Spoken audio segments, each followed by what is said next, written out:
Good morning everyone. তো যেদিনের ব্লগটা তোমাদের সাথে শেয়ার করছি, বারটা ছিল বুধবার, আর ঘড়িতে এখন বাজছে সকাল 7:30 মতো। তো আজকে গাইস দেখো সকাল থেকেই কত বৃষ্টি পড়ছে।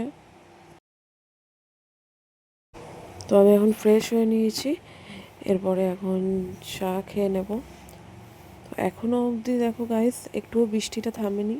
তো সকাল থেকে বৃষ্টি চলছে, এর মধ্যে আবার অফিস যেতে হবে। এই বৃষ্টিতে বৃষ্টিতে ভালো লাগে না, সারাদিন ধরে বৃষ্টি পড়ছে।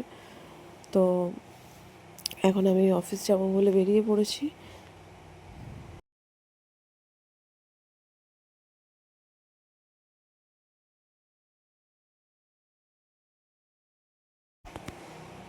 চলে এসেছি গাইস অফিসে। তো বৃষ্টি তো পড়তেই থাকবে, আমিও আমার কাজ করতে থাকি। আমার আজকের ব্লগটা তোমাদের দেখতে কেমন লাগলো কমেন্ট করে জানাতে ভুলো না, আর ভালো লাগলে একটা লাইক করে দিও। দেখা হচ্ছে আবার নেক্সট কোনো ব্লগে। তো আমি এখন বাড়ি এসে ফ্রেশ হয়ে নিয়েছি। Bye guys.